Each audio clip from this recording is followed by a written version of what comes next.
Greetings, greetings, greetings. This is your brother Marcus Sankofa tuning in for another spectacular, wonderful, awesome episode of the History Heals Talk series. Here we are with episode 2 from season 2, 2025. So this is the second season, and we have a wonderful show and a wonderful episode in store for all you all tuning in, listening today. So with that being said, please be sure to like and subscribe. You can hop on Instagram at History Heals or at Marcus Sankofa. Facebook, same thing. History Heals Consulting is the page, or Marcus Sankofa.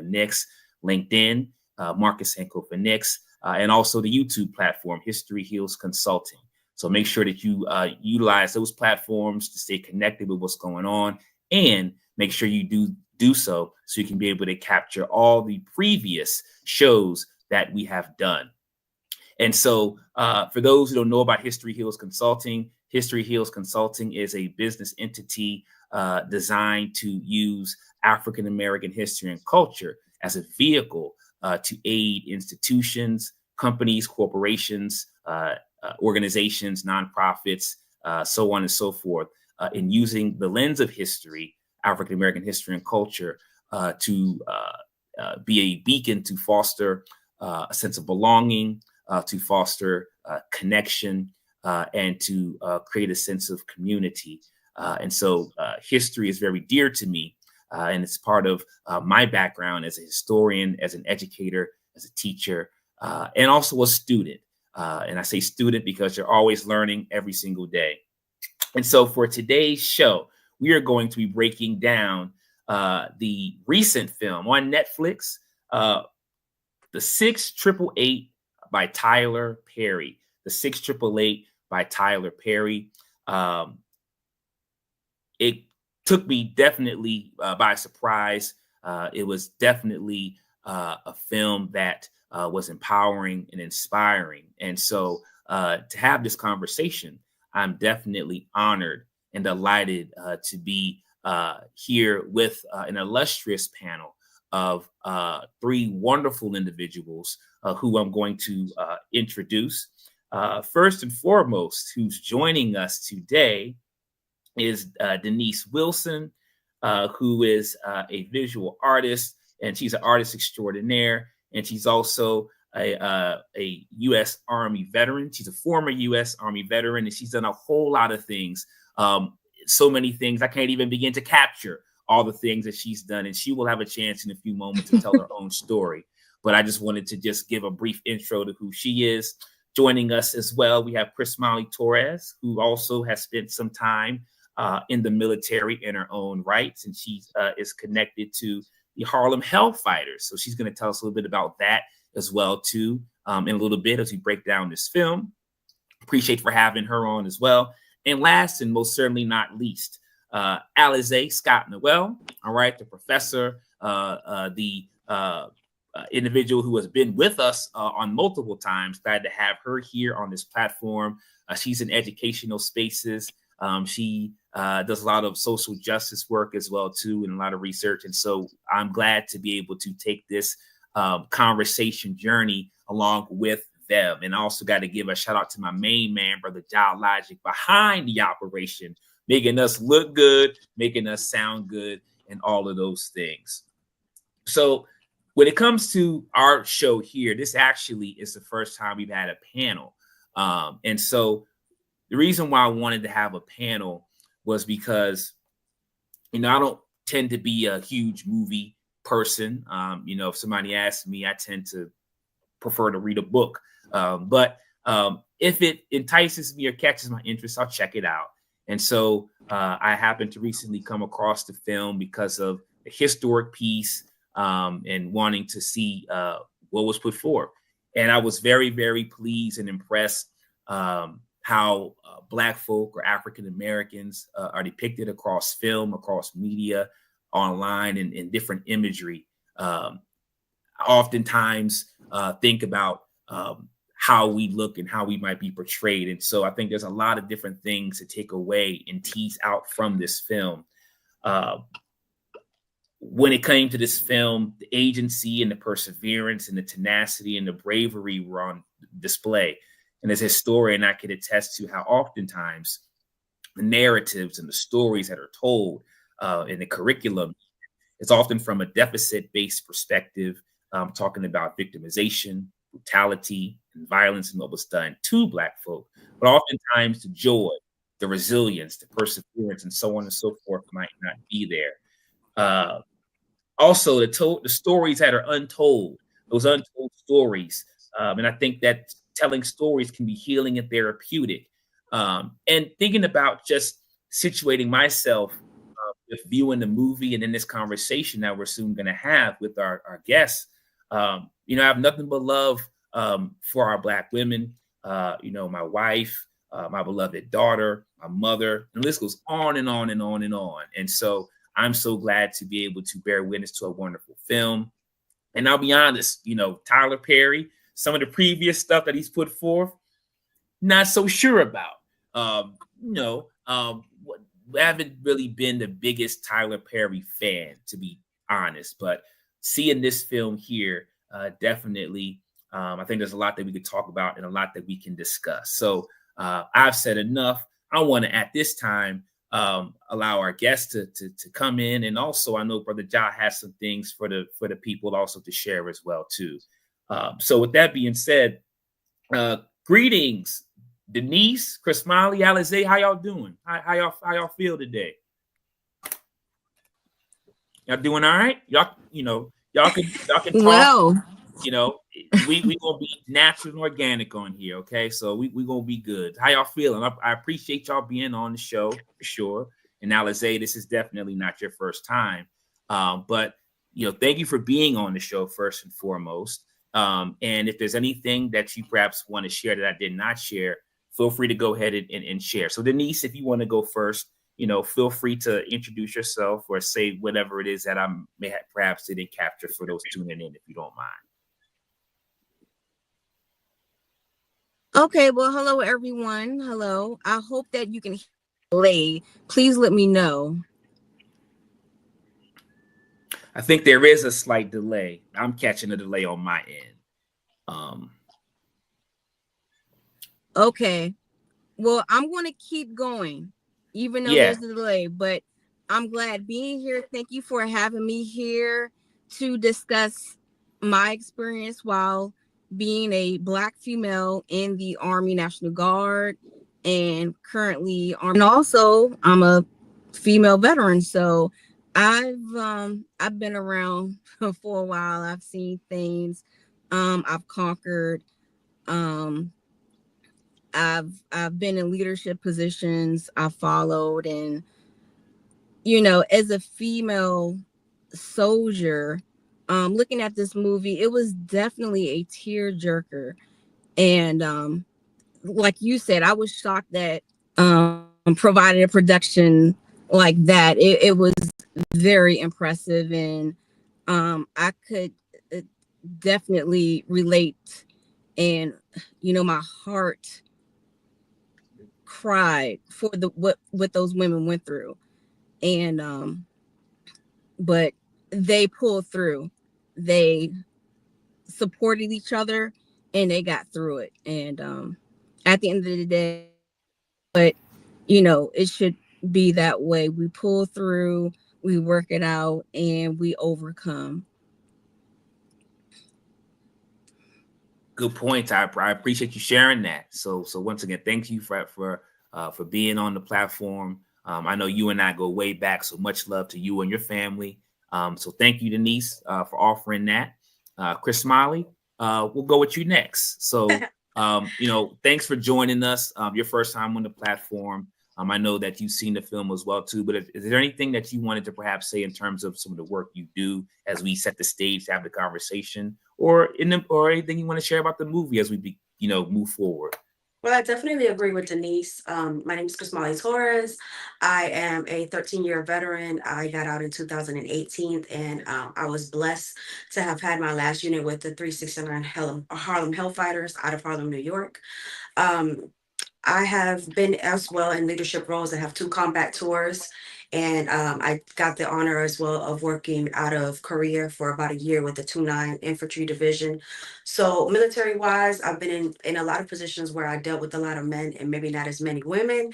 But the times that I did have to, the times that I did work with alongside women, I can definitely attest to that commitment that we had to one another and making sure that we were all pulling through, especially during deployments with females having children and stuff like that, and just seeing how we all work together in order to, come home together and build the relationships that I now have 20-year plus relationships with females that probably if I wouldn't have been in the military, I would have never had the opportunity to meet some of these brave women that served with me. So I definitely agree with you on that.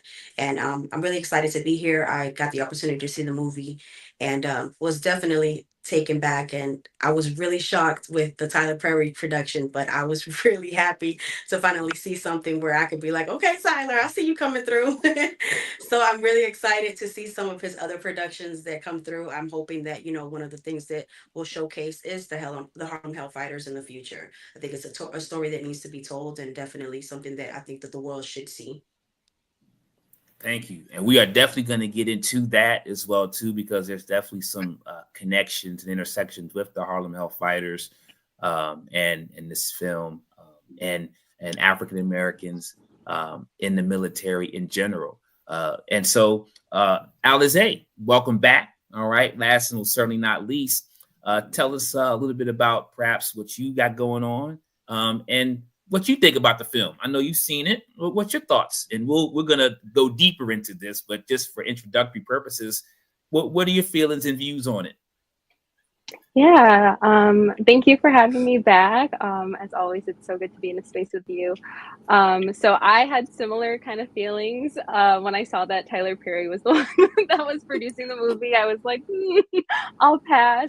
But I am so glad that I took the time to watch the film. I didn't know anything about the 6888 prior to the film coming out, and I went in without doing any of my nerdy research beforehand, just so I could kind of go in with fresh eyes and really take it all in as far as what was being presented towards to me. And I absolutely loved it. And I'm so glad that slowly but surely our stories are being told, getting out there, whether it's through books, TV shows, movies. And I hope that Tyler Perry continues to take this route of producing stories where we're seeing and these more positive images and more truer images of what it is to be a Black person experiencing life in American history or in contemporary America. So I'm excited to see what comes next out of all of this.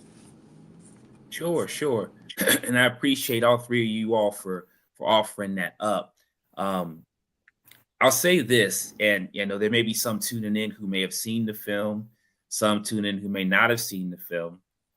The film 6888 is based on a true story or true events. And I'm sorry, we're gonna talk about the film. So if you haven't seen it, hopefully us talking about it is going to propel you to see it. As opposed to spoil it for you. But nevertheless, 6888, Central Postal Directory Battalion. So in World War II, there was a battalion or a regiment of Black women that were called in to do a specific duty to sort out and deliver and transport mail that was backlogged for months. And so they accomplished this amazing feat in 90 days. It was 17 million supposed pieces of mail that they were responsible for delivering back and forth. And so in the movie, no mail, low morale. No mail, low morale. So as those soldiers are fighting and engaging in combat in warfare, and as they're serving in the military, packages and mail from family members from afar are not getting to them, and what they have in terms of letters and mail is not getting to their families. And this is going on for a long time. So 855 women in this battalion are called to be able to address the situation. Of course, the expectations of them were low. Of course, there were a lot of inequities, disadvantages. Charity Adams, who was quite a leader, played by Kerry Washington, didn't even have orders. She didn't even have direction or anything in which to lead the troops, yet she did a stellar job. She stood her ground when she needed to. And actually, in 2023, she became the first Black woman in U.S. history to have an Army fort named after her. And she also has a book called One Women's Army. A Black officer remembers the Women's Army Corps. So a lot of people did not want them to succeed. And they had a lot to prove, yet they persevered, yet they were steadfast. And so I remember, looking at some of the talk shows and the interviews that the cast had put on after the film was released. And one of the young ladies had said that they were more than just soldiers. They were healers. They were mending broken hearts and connecting families and keeping families together. They inserted their humanity amidst so much turmoil and amidst so much that was stacked up against them. And I think that, one of the reasons why, once again, I wanted to have this conversation was because I think that, and as we always talk about on this platform, and anybody who knows me, as we look to the past, and that's what the concept Sankofa suggests, as we look to the past, what are the lessons that we can take forward? How can we heal from the lessons of the past? What are the things that we need to take into account and to consider? And so when we talk about this movie and we talk about this film, and so for the three of you all,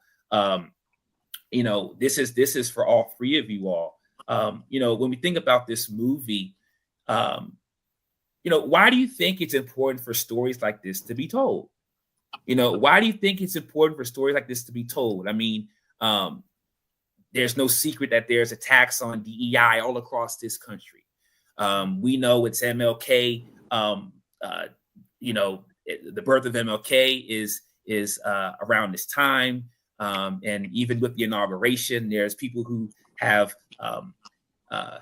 certain discomforts and people are, there's ambiguity there, and Black History is around the month. And there's so much going on, banning books and the erasure of history and different things like that. Yet we see a film like this, which is like, boom, that tells a story that's empowering, that's enriching. But from your perspectives, why do stories like this even matter? Why do stories like this need to be told? And for so long, these women who accomplished this feat never got their just due.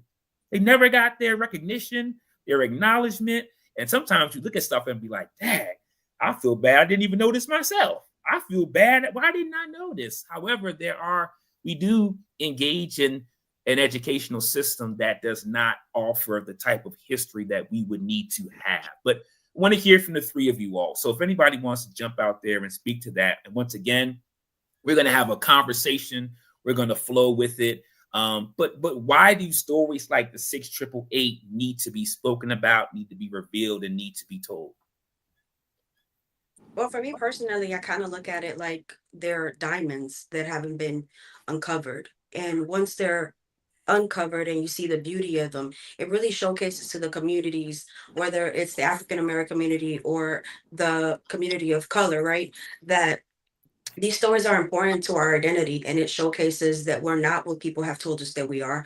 In fact, we're more than what people are. We know that, but to actually have it come to life and people be able to see it from a different perspective, I think that that's what makes these stories to come to life so important for our communities. Good perspective. Good perspective. Denise, Alize, did y'all want to? That shows. Go ahead, Denise. Yes, Go can right you hear ahead. me? Yep. I understand. I understand there's a delay, but it shows an extreme resilience on our end to go through that and overcome and still provide a product that is above and beyond expected at the end of the day.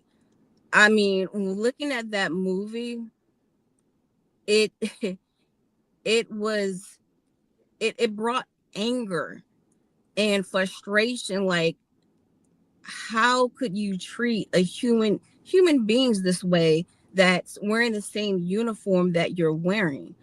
It was very disheartening, but they stood on truth and they proved them outsmarted, um in so many ways. They had the ingenuity to work around obstacles where, you know, they were they weren't expected to do so.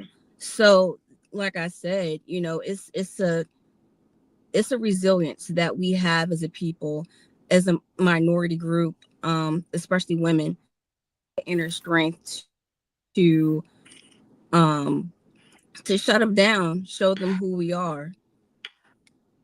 Mm, mm. Thank you for offering that. Alize, what's your take? Yeah, so when I first start teaching my African American history course, I always start with representation, and we dive into Bell Hooks and her book Black Looks, and we get into media and how we have been portrayed throughout the years, and just how powerful these images can be in shaping not only how we view ourselves, but how society views us, and then how that trickles into our social interactions, how it trickles into our policies, even how it trickles into how the government interacts with us, how police forces interact with us. Like, these things are very, very powerful tools in our society of how we ultimately end up being treated. And when we think about historically movies like The Birth of a Nation and how we were depicted in those films as these hypersexual rapists and brutes and really dangerous perspectives, so much so that it kind of reinstated the Ku Klux Klan. And now we're fast forwarding to today, and we have movies that are showcasing us, and again, these more positive and uplifted lights of just how important we have been to the shaping and the molding of this country, and how we have also contributed so heavily to things as patriotic, because again, oftentimes Black citizens aren't looked at as patriotic because we are questioning the government or we're questioning how our policies are unfolding. But we also have Black citizens at the same time risking their lives, and it's just as important to tell those stories as well. And also, I just started reading a book called Half American, and that also talks about Black veterans during World War II and how their stories weren't being told, and how some of them even expressed how they were ashamed to say that they participated in World War II just because they were so overlooked, and they thought that they were doing this patriotic act, but meanwhile they're coming home and still experiencing these acts of racism. So it's still so important that these stories are being told, so we can kind of see this duality that's happening of people putting their lives on the line while still having their lives at risk for the very country that they're fighting to defend or protect. Yeah, well put. And I appreciate all three of you offering that. I have a book here by Dr. Malana Karenga, and it's entitled Introduction to Black Studies, and it's a pretty thick read. But I raise it up because there's a passage in there that speaks to not just World War II, but it speaks to our role and involvement in all the wars. And the passage says, quote, African Americans were not only soldiers on the battlefield, they served as guides, scouts, intelligence agents, engineers, nurses, surgeons, chaplains, construction workers, cooks, carpenters, miners, farmers, sailors, commandos, and recruiters. Even shout out to Harriet Tubman, who was also a spy. And according to the research of Dr. Malana Karenga from that particular text, he says African Americans served in every theater of operation in terms of the wars. And so when you look at how we've continued to fight, how we've continued to toil, and there's an ambiguity there because you look at on one side of the coin, there's a fight for hopes of true democracy, for hopes of equality, and have the gains that should be allotted. but then there's still those struggles. There's still those challenges. And I remember it was said on some interview that some of these women who were actually involved in 688, though they did what they did, when they came back home in their own home country, they still were considered less than. They still were dehumanized, and they still had a lot of uphill battles to face. And so, I know you all have your own experiences. Denise, you have your experiences. I know Christmally, you have your experiences. Same with you, Alize, as well. So, um, Christmally, I'll go with you first with this one. What were some of your experiences for the time that you served? And as you watched this film, was there anything that happened to these women that you could relate to, that you could see, that you connected with? And what were some of your own uphill battles that you had to perhaps face as you went through what you went through and with your experiences? I think for me, one of the biggest things is that prior to me getting married, I had my maiden name, and my maiden name is Ujoa. So it's spelled Ulloa. And I went to basic training in Fort Jackson. I grew up between New York and the South. So I grew up in the 90s where in Georgia, you were either black, white, or Mexican. There was, what is a Puerto Rican? What is a Dominican? Um, so for me, going into the military, I joined the military from Puerto Rico. There was I guess, people just assumed that I didn't speak English. People just assumed that, I had to go to training to speak English. So when they would hear me speak, they would be surprised. But that trickled along throughout my whole career. A lot of people just, assume that because I'm of Spanish descent, I've always, maybe it's a complex with me, but I've always taken it that people always kind of questioned me, especially when I rose to the ranks, when I became a sergeant and stuff like that. It was more of me having to prove myself. I don't think just, just as a Latina, but also as a woman, of having to prove that I knew what I was talking about, that I knew what I was doing, that I have the experience behind it, that I'm willing to do what I'm saying to do. So I think for me, just, navigating through trying to figure out who I was at the time, I didn't fit in with, the white soldiers, because I can't really relate to them in that sense. But I also am not black. I'm also not African American, but I can relate more to African Americans, not necessarily through the same struggles, but the similarities in our struggles. So most of the people who always intook me and gave me space within their space have always been African Americans. That creates its own, situation within the ranks, of kind of looking at me like, oh, you think you're black, or you want to be black. Whereas for me, it was just like, no, I have this group of people that are accepting of me. I have a group of people that I can relate to, that I can express my frustrations, and they've always been so welcoming to me. So that's my personal experience as far as the military. But I do believe that looking at the movie and seeing how women still have to prove themselves in today's society, and everything that we're still fighting for and we're still trying to maintain, is just a testament to the things haven't really changed and the years that they served, to how, we're being looked upon now, even with this idea that women don't deserve to be in combat roles, when we've proven ourselves time and time again that we are a part and we are the backbone of the army, not just men. So I think that that's, my sense of like relation to this. Mm, mm.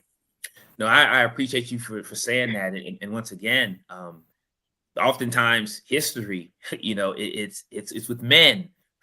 and so Correct. I definitely appreciate the fact that in this film, and I think there should definitely continue to be Correct. a more balancing of also including women as well too. Denise, talk to us about your experiences, and perhaps if there's any connections or through lines with the film. Well, my story is a little different. When I started out in the DC Army National Guard, it's actually predominantly black soldiers there. So I started off in a uh, so my story is definitely different. Um, I guess it was more of a struggle of being a female, more so, and then you had to deal with the crab mentality of, your own kind, they say. So, but my way of dealing with that in a professional manner is just that I kept it professional. Um, I didn't want any special favors to make my way to the top. I wanted to do everything by the book, because at the end of the day, I don't want to owe anyone anything, and I want to feel like I earn what I achieve. Uh, I endured 8 years in the DC National Guard. I actually deployed with them twice. The first time it was at Fort Dix. It was Operation Iraqi Freedom. No. It was Operation Noble Eagle. I did that. And then 2008, that was with the as a military police. Now, that's a whole nother discussion. A female in a male dominated MOS. So that was another challenge. Once again, um, then I was a E4 specialist, so I had a lot of male leadership. You're in a foreign land. You, you if you're going to be here tomorrow. But I always paid close attention during my training, so I was confident that as long as I stick with my training, I'm going to survive, I'm going to make it to the next day. But it's still an unpredictable environment. You had that on top of what if I get captured? There's that. I'm a female as back women. On top of when I get back to our forward operating base, now I have to deal with these men that are looking to, do things because they're away from home, their wives for months, and they want special favors. But I still kept it professional. I said, no, that we're here, whether you respect that or not. uh, I'm not going to give in, no matter what. So I kept myself professional, and that's how I stood my ground. Then after my tour in Iraq, I said, you know what, it's time for me to move on. So I went to the Army Reserves in Maryland, and there it was way more diverse. Um, Spanish, Indian, I mean, you name it, it was a mixture, and I prefer diversity. Uh, to me, diversity creates a balance of different perspectives, and I've been there ever since, and I love it. Um, Now I'm in civil affairs. I'm no longer MP. So the thing with civil dominated. So I have other challenges, as far as proving, hey, I can handle this task, I can do this, I can do that. Yeah, I know how to negotiate and do all these other things that you do. So uh it's just a matter of how you show up, your level of professionalism, email, constantly having to prove yourself. So I can relate to that movie and what those women had to go through. But that was a much more extreme level where they had to go above and beyond and take disrespect to prove to everyone who they are and that they can outperform the task that was given.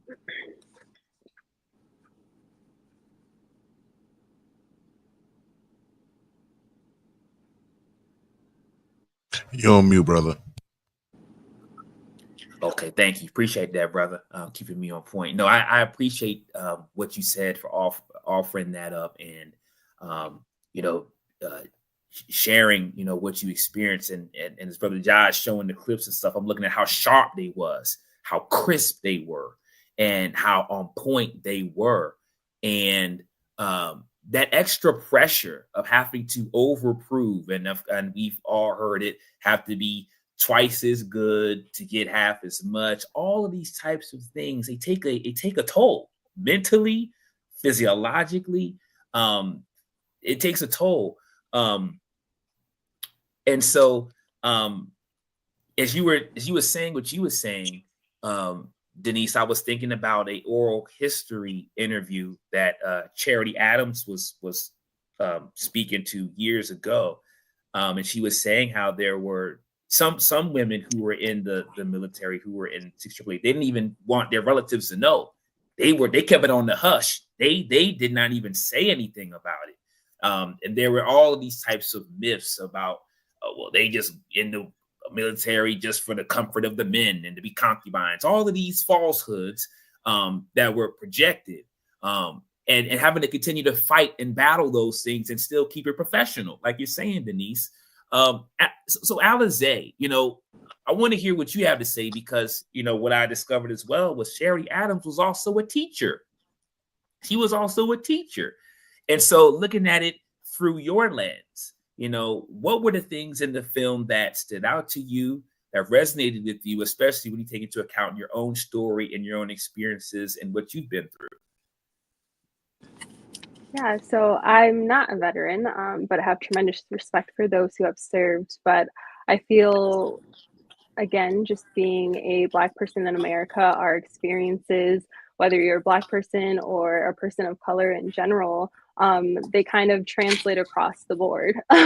So I know for myself, being an educator and just even attending certain spaces, or working in the nonprofit space, whatever it may be, I grew up and still live in a very small town, and it's not very diverse. And so you are having these similar situations of trying to fit into these spaces where you don't normally see people that look like you, and really trying to navigate what that feels like, the extra work, so to say, that you have to do in order to feel like you even belong in these spaces, or that you can show up into these spaces. So while I don't have an experience within the Army, I do have that experience of trying to really fight hard to fit into these spaces that normally weren't designed for us to be within. And education is definitely no different, especially in the climate that we're in now. Even just trying to teach our histories and teach history from a perspective that encompasses all perspectives of all the people that were present during this time, not just from a kind of white Eurocentric dominated perspective, but making sure that we're telling the stories of all of the people who lived these experiences and who, again, contributed to this history so heavily, and who were able to help to shape the America that we know today, and who continue to fight to make these sacrifices to mold it into the America that we hope it to be, based off of the promises that we've had in different forms of our Constitution, the Declaration, all of these promises that America has had historically that we haven't necessarily lived up to if you are a person of color living here. So I feel, again, this movie is such a great way to showcase that we do have a space, that we do have these contributions that need to be acknowledged and recognized in order for us to not even change the narrative, which I think is something that's kind of misused. We're not really changing the narrative, but we're just adding to the narrative that already exists. And these narratives existed as well, but they've just kind of been hidden or purposely erased. Wow. I like how you put that. So not changing the narrative, but adding to the narrative that already exists, adding more complexity, adding more nuance, making it more fuller. And I definitely understand what you're saying. One of the things that the movie spoke about to me was a look at the sisterhood, and it's interesting, y'all. I don't know if y'all had a chance to see the women, the cast talk about it, but they seem real close. Kerry Washington and some of the other women who acted, I don't even know all their names. I think a couple of them, it was their first time actually ever in a film. And then there were others. But then on screen, the way that they supported each other, the way they looked out for each other, they took conditions that were, I mean, there were rats. There were definitely less favorable circumstances. They had a deadline that was seemingly impossible, but they did it. But I feel as though the spirit of unity and sisterhood had to be central in order for them to accomplish what it was that they accomplished. And I know that Christmally, you talked about, acceptance and you connecting with those who connected with you. And I know, Denise, you talked about trying to find that right fit, perhaps, and what what it may not have looked like. But speak to that, you three. And Christmally, we'll go with you. Why is sisterhood so important? And I'm not a sister, I'm not a woman. So I definitely am open to from you all's perspectives. Why might that matter? Why might that be important? This is History Heals, the talk series. So how could that also be an aid in the conduit of healing? Sisterhood, speak to that, Christmally. I think sisterhood for me has saved my life. Okay. I'll go back to my first deployment. I was just turned 21, 6 months into a marriage. I was foot on grounds, boots on ground, foot on ground, boots on ground. And if it wasn't for those women beside me, I don't believe I would have made it through. Um, some of them had already had experiences with prior deployments. I deployed in 2006, so I was right in the midst of Iraqi freedom, and those women are really the reason why I could still stand here today. And even in my current day, um, with some of the challenges that you face coming out of the military, um, you're talking about depression, you're talking about anxiety, you're talking about PTSD. If it's not because of those same women who have been beside me through some of the roughest times in our lives and helped me get through that time, I probably wouldn't still be standing here today. The relationships that I built in the military with these women have continued to grow in today, to the point that any emergency that I've had, serious passings in my life, I've had one of my greatest friends flew right in from where she was, left her 4 kids, came straight to me and made sure that I was good, through one of the darkest times in my life, as well as just being able to be present for activities in their family. So for me, sisterhood is really what saved my life, then and now, and continues to be a part of how I look for growth in my life. We're all in different areas of our lives, but there's one thing that connects us, and that's that time that we spend together. They can relate to me in different ways that women that I meet now might not be able to relate to me. But I think every woman has the ability to connect with with other women, because there are so many similarities within us, especially within our communities. When you find someone that speaks your language, or understands just where you come from and how far you've gone in order to stand where you are now, it just makes life a lot easier. Especially when you're walking into, like, Denise talked about it, especially when you're walking into spaces. Professor Alize also spoke about it. When you're walking into spaces where you're the different one, you're different than everyone else. When you can find a woman who you can relate to and you can start to build a relationship and a foundation, it makes life a lot easier in these male environments. Thank you for sharing and offering that up, for sure. Denise, the movie for sure definitely had sisterhood and many elements of unity, but what does that mean to you, community and sisterhood? And that was something, truth be told, that really resonated with me, and how they work together amidst such challenging circumstances. But did anything speak to you with that film and unity and sisterhood and whatnot? Well, absolutely. And Torres, I'm happy that you built those lasting relationships while you were in the military, active Thank you. through this day. I'm happy for you. Well, I can say the same with me when I went my last deployment in 2008 at Iraq. as military police. There was a few other females serving. However, I was the only female in my squad.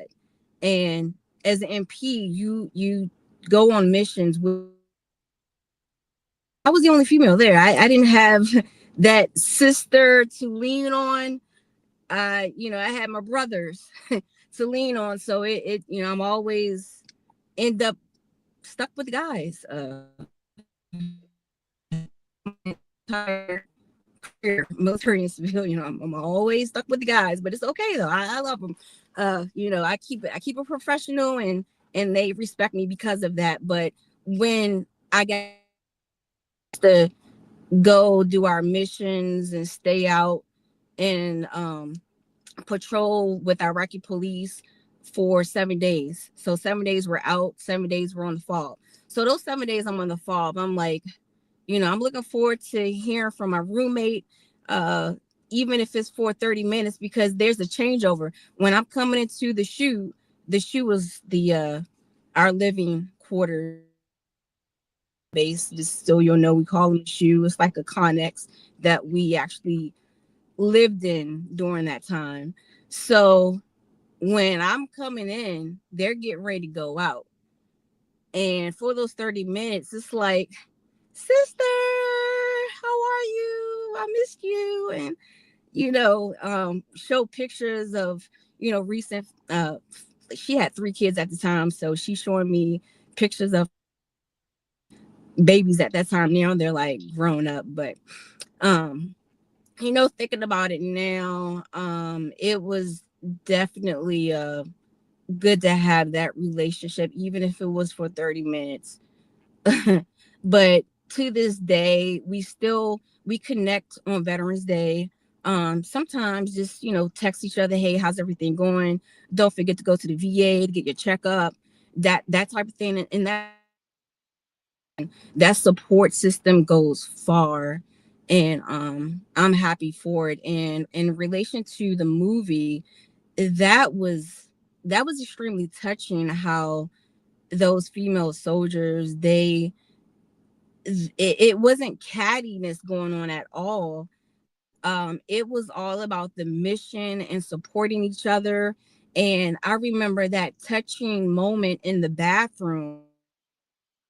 Kerry Washington, the soldier that lost her fiance in the war, she thought that, the captain, Kerry Washington, didn't like her. And once the captain figured out like why she was had that outburst in the mailroom area, she understood her reason, probably for even joining the army.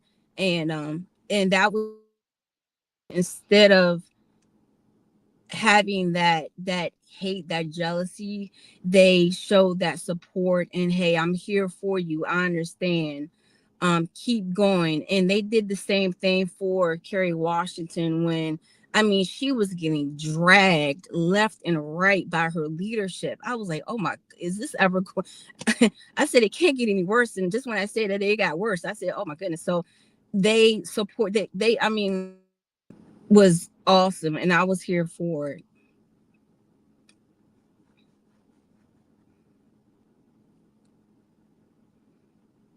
Yeah. Yeah, for sure. One of the things we hear what you have to say, Alize, that makes community difficult is because we're oftentimes so busy. And obviously when we look at the intersections, parenthood or work, community work, family, and there's levels to family.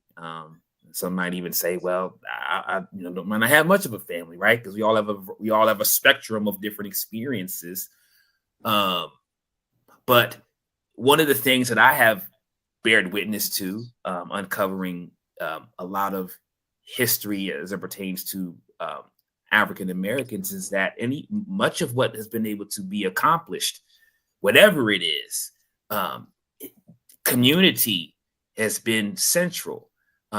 whether it's sisterhood or whether it's a collaborative community with brothers and sisters involved. A community could look different for different folks depending on the situation and a lot of different factors, but connection is important. And I think COVID-19 brought that up real quick, how you look at how folks, their mental health really took a hit, not being able to even just hug somebody, or somebody passes away, not being able to go to the funeral. I was having a conversation with an elder from a senior assisted living home where I from time to time frequent to do Black History lectures and presentations, and they were talking about how whenever COVID hit, they had to basically stay locked up in their room like they was in prison, and just how it took a toll on them psychologically and mentally. So I would say, as we talk about in this space, healing and things we could do to continue to heal, finding that community, whatever that looks like, that's going to pour into us and it's going to empower us and build us. So Alize, what's on your mind in terms of, community, what that might look like for you? Speak to that, if you will, Alize.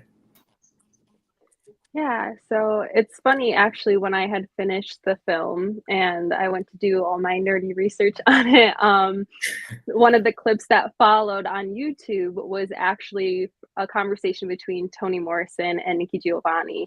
And Toni Morrison made the comment about how during the first wave of the feminist movement, which was largely focused on white feminism, she talks about how they start to mention the importance of friendship. And she goes on to say that that was never an option for Black women or women of color. We always had to have this sisterhood, this friendship, in order just to survive all of the things that we were dealing with on a daily basis when we think about the kind of intersection of our identities being both a woman and then a woman of color. And so then it got me thinking of, yes, how important that sisterhood and that bonding is. And also, funny enough, my friend of 20 plus years now had invited me to a girls' night a couple days after that, and I almost didn't go. But then I remembered, I was like, no, Toni Morrison said friendship is so important. So like hanging on to those friendships, because Marcus, like you said, in adulthood, it's so much harder, I feel like, once you start to develop your own lives outside of that middle school friendship, high school friendship, where you're seeing them a majority of your day. And now we've all moved on. Maybe we have families, we have partners, we have other jobs. It makes it difficult to make time for that. But being intentional about making time for people who are our chosen family, as some like to say, our friends, our communities that we build, is also so important. COVID definitely did a number on that connection. And I hope that we kind of move away from that isolation. I feel a lot of us are still dealing with that isolation that COVID kind of formed and took hold of. But I think that really getting out there again and spending time with people outside of, who's living in our household, but also making time for family and friends that we don't get to see on a regular basis, whether it's FaceTiming them or having a girls' night or a game night or whatever it may be. I think making that time and space is also just as important. So I also make time. I have an actual biological sister. So making time with her, we usually spend a Saturday together, me, her, my mom, and my nana. We go shopping, maybe we get lunch sometimes, but really just carving out that space for, women in my life that are so important to who I become and who I want to become as a woman as I'm aging through the years. Absolutely. And I'm glad you said that. And I'm glad all three of you all spoke and said what you said. And just to be clear, just because we're amongst other individuals doesn't mean it's a connection. And so when we talk about healing, trusting other people,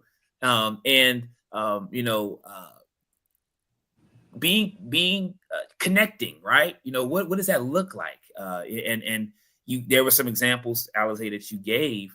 And so I would agree with COVID-19 and with the way things are often structured, and in a system, or amongst many systems, I'll say that in the plural sense, things may not always lend to being able to allow rest, which for some is a foreign term. Rest, sleep. What's that? Huh? Rest, sleep, right? Or perhaps the culture might say, I sleep when I die. Time is money. I'm on my grind. I ain't got time. I got to get it, right? So there's certain things that we need to unlearn, I would suggest. We need to unlearn so we can be able to move forward in the realm of healing. I definitely want to spend some time going down your street, Christmally. I want you to educate briefly those tuning in on the Harlem Hellfighters, 369th Harlem Hellfighters, and why are they relevant to this conversation? Though they are very relevant, but for those who may not know, shed light on that, if you will. I get super excited about the Harlem Hellfighters. I can look at your face and tell. That was the best ending to my career. Harlem Hellfighters. So they were an all African American unit out of Harlem. The armory is still there, and I will encourage anyone and everyone to please go check them out because they do have a museum there. They actually have a book as well, but they were in World War I, and the army did not want them fighting alongside white soldiers. So the only way they were able to fight were along the French. They got their nickname Hellfighters from the German who they fought against. And all they said was that they looked like they were from the pits of hell coming out. They actually did not lose not one soldier. And they came home with every single person they left with. The history with them is just so rich. It's so inspiring. There are so many just stories that came out of that. So for years after joining that unit, I was given the ability of like learning so much about the unit. I never heard about the Harlem Hellfighters before.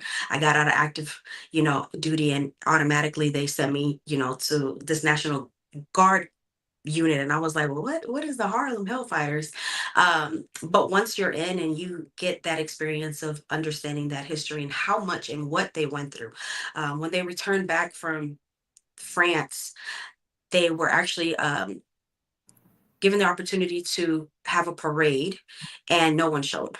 No one showed. Until this day, we still walk the same route doing Veterans Day to make sure that those footsteps that weren't heard are heard in today's society. I know that currently they're working, or we've been hearing some talk about, a potential movie coming out. But there is a book that I can share later. I don't want to mess up the name of it. But there is a working to have a production come out with a movie, and I think that once that hits the screen, I think a lot of people will be so intrigued and so just baffled, like I was, with just how amazing these soldiers were, how amazing these men were, and they just like just like these ladies, they have not been given the stage to really showcase everything that they did. There you go, the Harlem Hellfighters. That's the book. It's a great read. And again, I will never, that is the proudest unit that I have ever been a part of. And I'm just so honored to have been able to serve under that patch. Wow.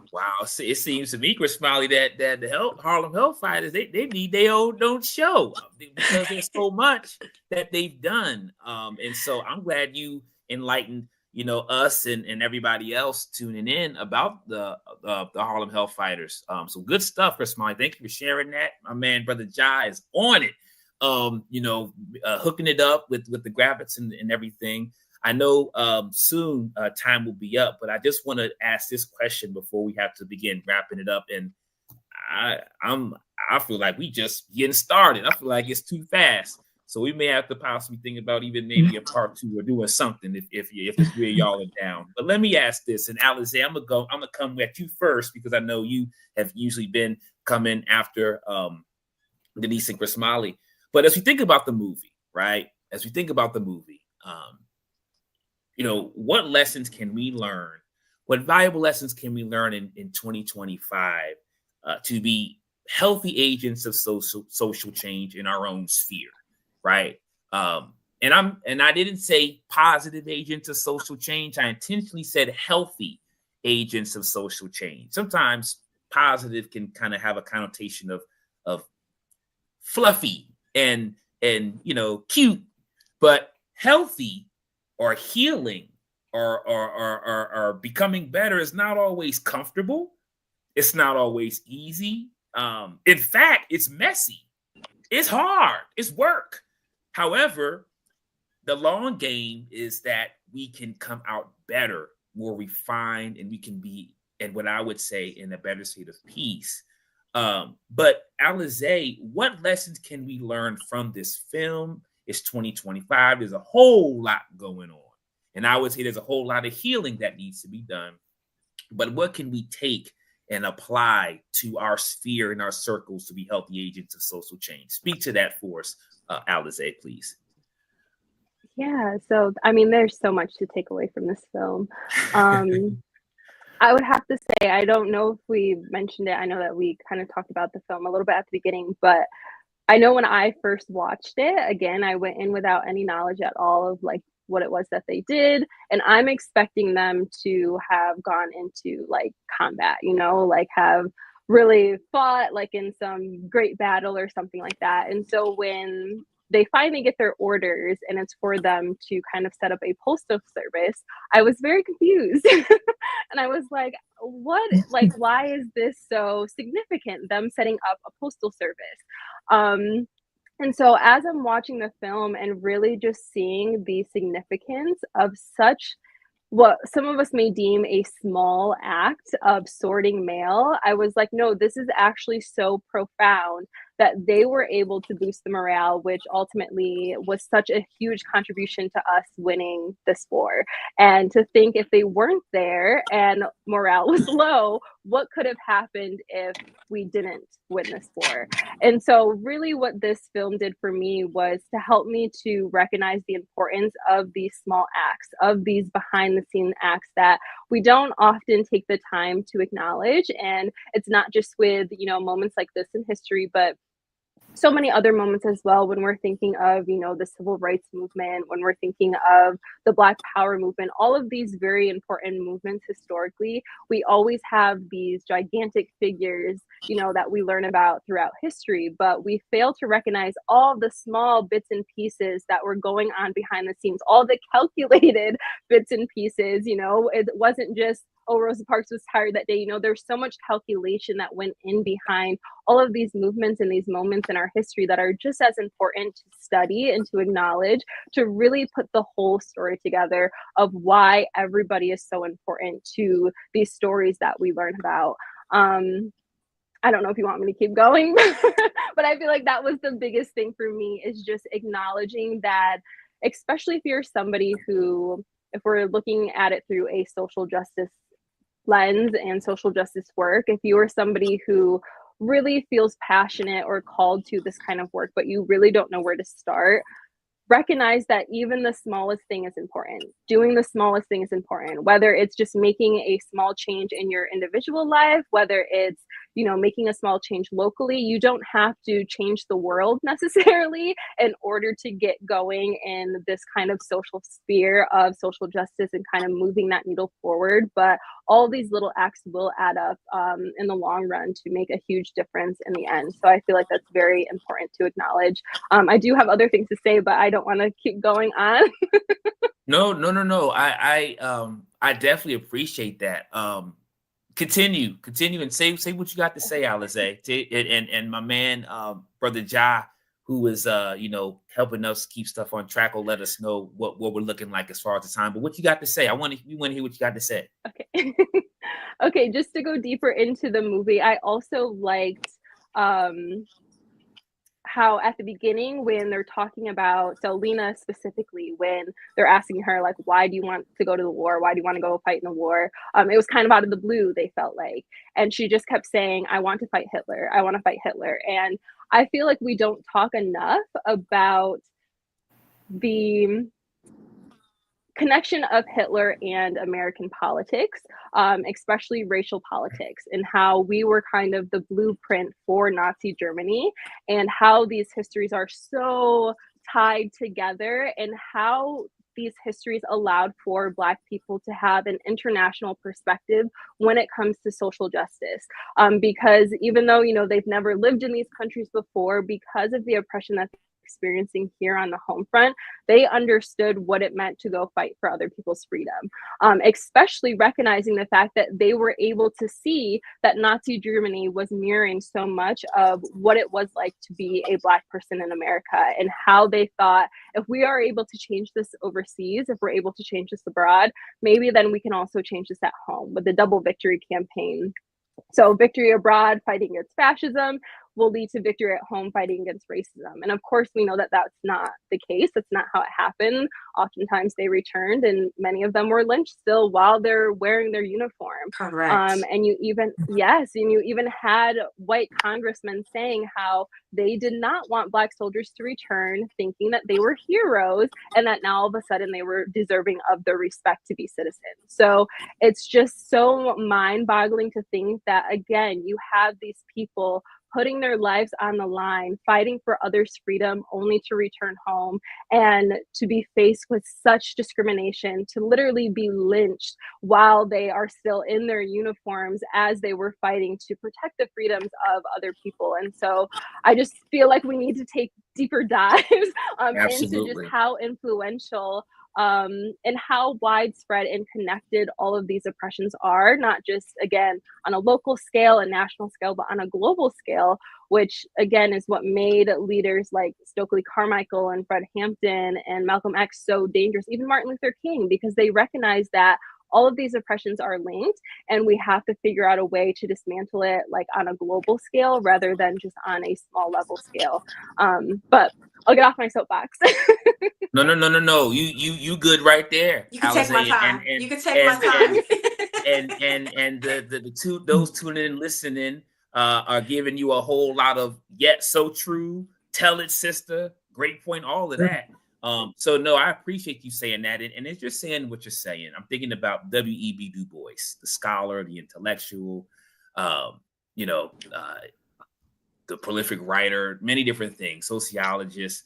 And he has a quote where he talks about double consciousness. I'll say that. He talks about double consciousness and this duality of the American project and these warring ideals. And you made me think about that when he talked about the Double V campaign, Alize.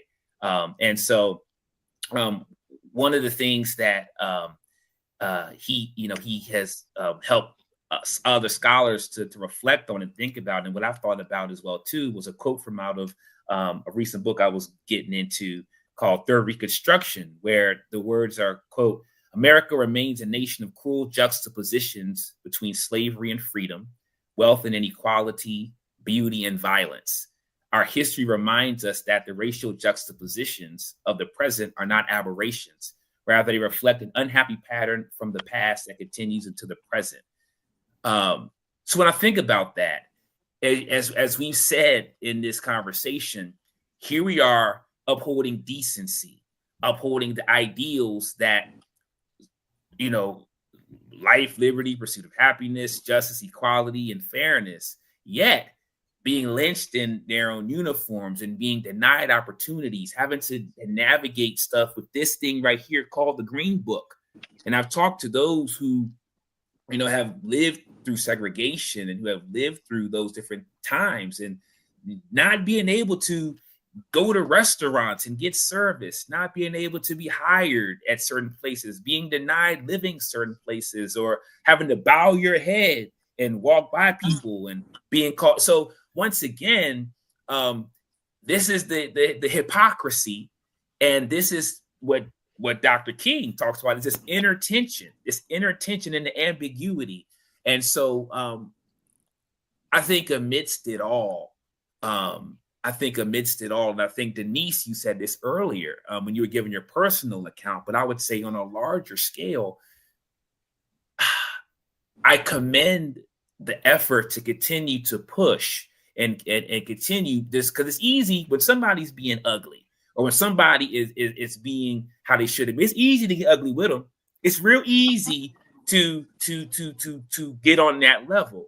But I think it also is it's a sign of strength I believe, where you can be able to manage your emotions to an extent, or when you can be able to have enough inner capacity to still maintain a certain honor, still maintain a certain standard. And when you know what you're standing for is right.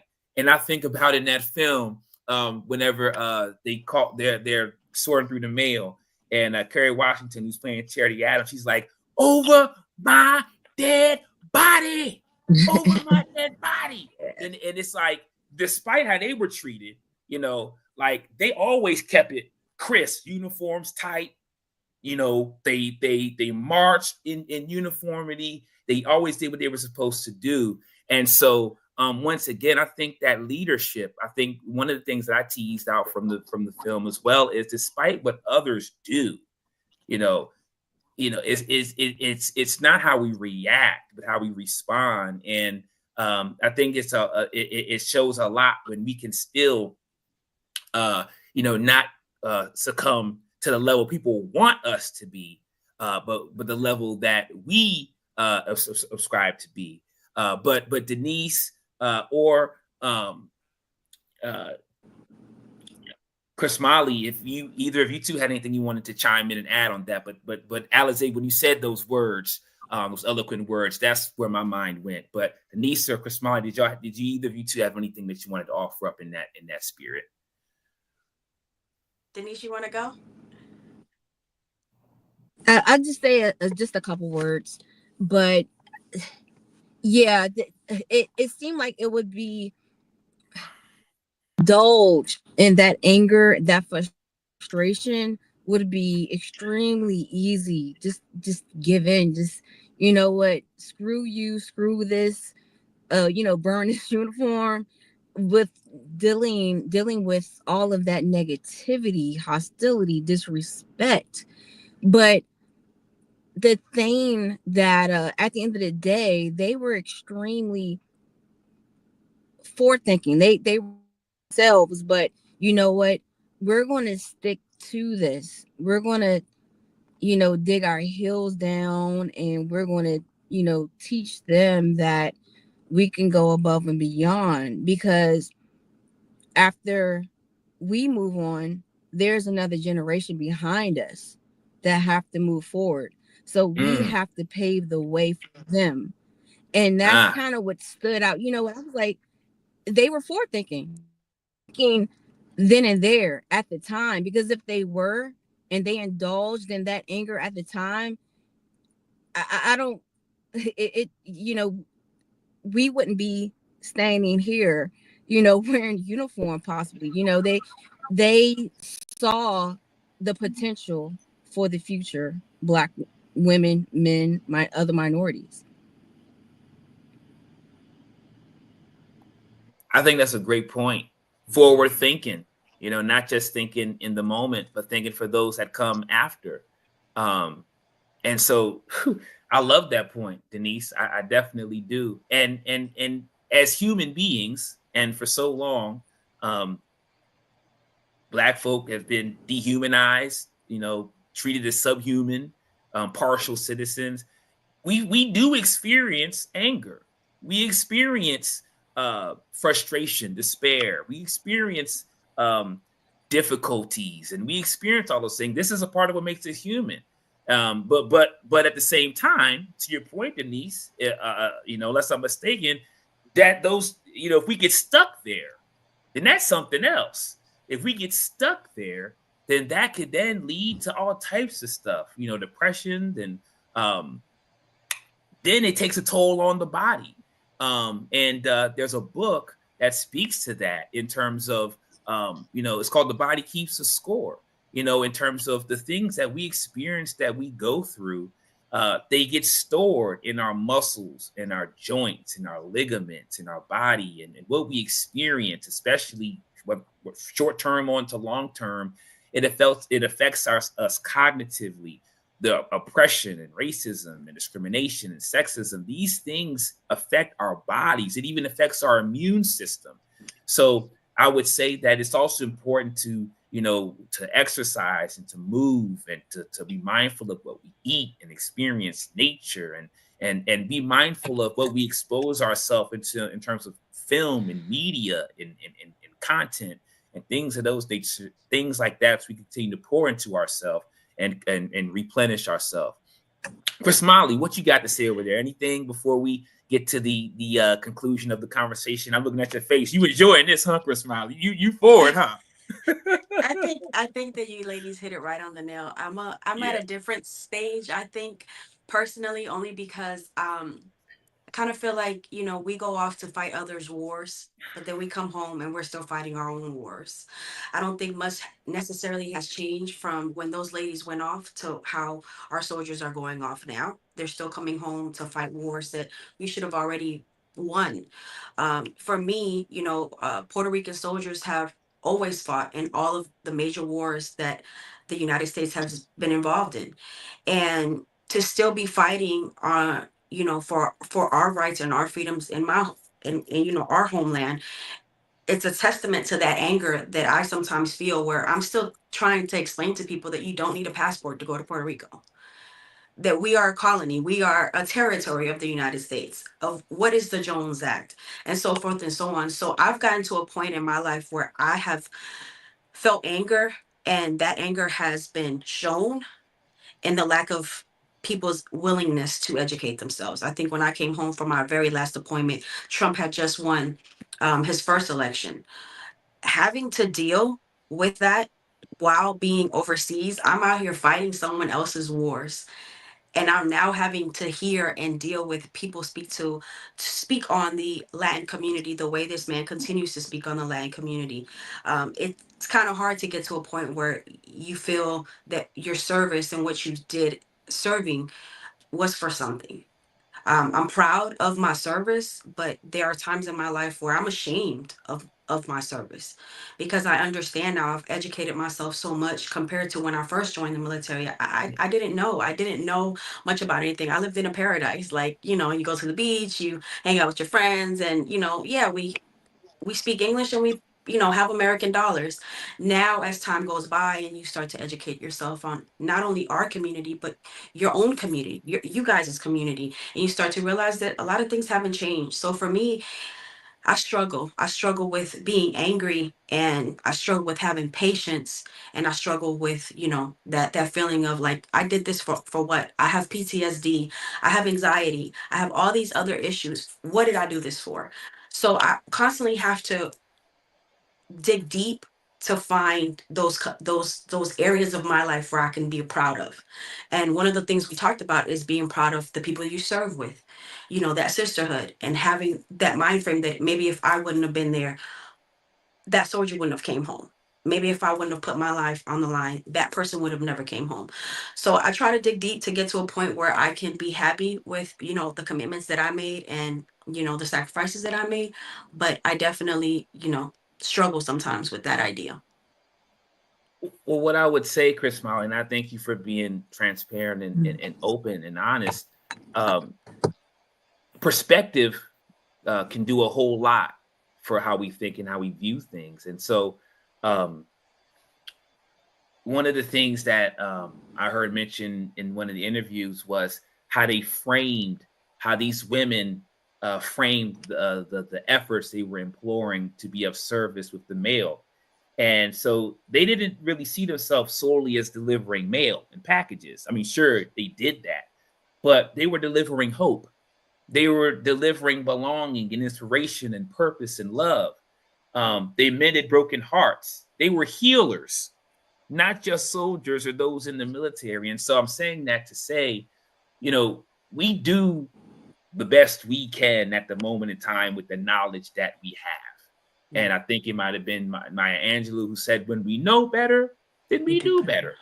And we could be hard on ourselves and all those types of things. But I think it's important for us to also give ourselves grace. I think it's important for us to also not be so hard on ourselves. Frederick Douglass, who is a Maryland native, formerly enslaved, he would go on to be an orator, a writer, an advocate for anti-slavery and different things like that. In his writings, he says one of the things that really struck him was that he was glad he finally had a chance to learn how to read and write and engage and grapple with literacy. But then one of the biggest things that angered him was that he finally learned to read and write and grapple with literacy. Why? Because once all these things were made known to him and things were kept from him, he's like, Dad, I wish I would have did this different. I wish I would have did, Right. but that's part, but I would say that's part of that healing and growth process. That's part of the evolutionary process. And so I mimic the sentiments of many of those tuning in. Thanks for the service. And I would say that we are perfectly imperfect. And so the things that we have been through, some scars and bruises and different things like that, it helps to cultivate character and it helps us be who we are. So if that being said, and I'm loving the feedback and the energy that's coming through. I'm loving it. But as we get close to the end, I want to give you three an opportunity to perhaps offer up any final words that you have to share. It could be about the film or the movie or about anything that you just want to leave in this space for this conversation. Let me say, deeper than expected. Hold on, Brother King. Hold on, Brother King. Yeah, we going deep. Yeah, no, shout out to you, Brother King. Much love to you and your family. But no, anything that you want to leave in this space. It could be a quote, it could be something from the movie or something that resonated with you before we wrap up. So Denise, I'm gonna go with you, my beloved sister. Any final words you want to share before we conclude this conversation? What you got for us? Well, I would stick with sisterhood. Sisterhood is definitely important, and we need to stick together. And if we're having tough times and we have to just bury our heels down in the dirt and do, because it's not just about you at the end of the day, it's about the generation after you. So remain resilient and professional, and try to stay fluid, because it's always going to be obstacles out there, and the road will not always be smooth, but we have to move forward the best way we can. Good words, and shout out to Mr. Nat, Uncle Nat. Stay strong, ladies. Absolutely, he was the guest on the previous show that we had. So thank you for offering that, Denise. Yes, be the standard. You be the model, just as these sisters from the 6888 Battalion were. Alize, you next. Anything you want to drop or share as we conclude our conversation for today? I would just say keep learning, and don't be ashamed of the things that you haven't learned yet. Again, so much of our histories from other perspectives were not taught to us, were not told to us. So just keep being curious about it, and just continue to learn, because it's amazing the things that we can uncover about ourselves as we dive deeper into our histories. Right. Thank you for offering that. Yes, learning is a continual process. It's something to learn every day, for sure. And Christmally, take us home. What do you have to say? Be open to others' experiences and allow yourself to learn from those experiences. We don't always have to go through things in order to be able to learn from those things. Sisterhood, for sure. Keep it at the forefront of, of what you do in your life, and, just stay safe, stay blessed, and continue to grow and continue to learn. Absolutely. I definitely appreciate the three of you for being on this platform. This was a very empowering discussion, which I knew it would be, which is why I was so excited about it. Those who are giving us all this love, please subscribe and like, and continue to keep up with the shows and the episodes and things that we're going to continue to push forth. Once again, historyhealsconsulting.com. Professional developments, workshops, trainings, webinars, seminars, healing circles, affinity groups, book studies, all you name it. All those things can be provided under that auspices, History Heals Consulting. And so go to the website, historyhealsconsulting.com. hop on Instagram at History Heals is the tag. Marcus and Kofa Nix on Instagram, and you could go on over to Facebook, same thing, History Heals, or Marcus and Kofa Nix, and LinkedIn, same thing, and then on YouTube. All right, History Heals Consulting. This show is there along with the rest of the other shows. So with that being said, we're going to go ahead and wrap on up for today. Once again, shout out to brother Ja Logic, who is doing this thing and was really, really impactful with the clips and all the graphics and all those good things as well too. So with that being said, we're going to go ahead and get on out of here. Much love to everybody. Peace. Till next time, y'all. We signing off.